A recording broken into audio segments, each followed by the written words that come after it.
Chen Guangcheng and equally his wife are heroes, not just for China, but for the world. They have spoken out in a way that brought the wrath of a dictatorship upon them against the hideous practice of forced abortion and forced sterilization pursuant to the one-child per couple policy.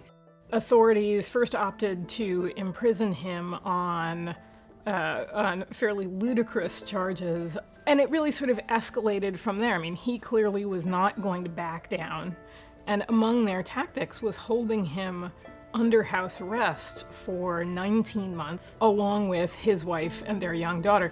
And during that time, the people who were holding Chen were responsible for beating him, keeping him from seeing lawyers or extended family members, and abusing him in other ways. He is the ultimate human rights champion, and he has paid dearly for that advocacy, as has his wife and family.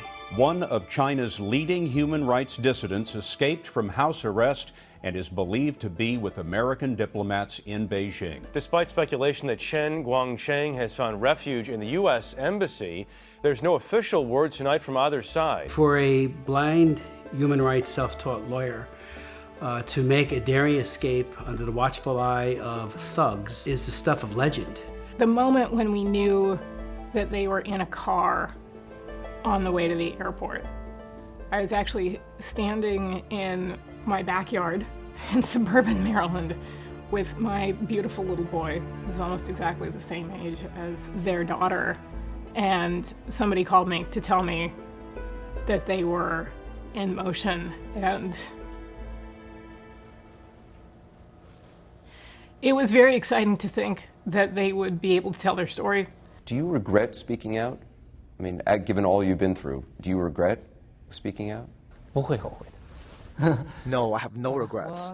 I think Chen has made an enormous difference, first and foremost to the people in Shandong, whose cases he took up. I think he's done an enormous service to putting the very real, graphic, crude kinds of abuses the Chinese government will mete out against its own citizens on the front page of every newspaper worldwide. Thank God he is now free. We pray and work on behalf of his nephew, who remains incarcerated, and other members of the family who are harassed.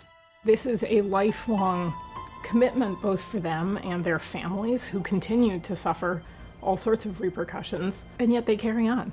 I think it's a very inspirational story.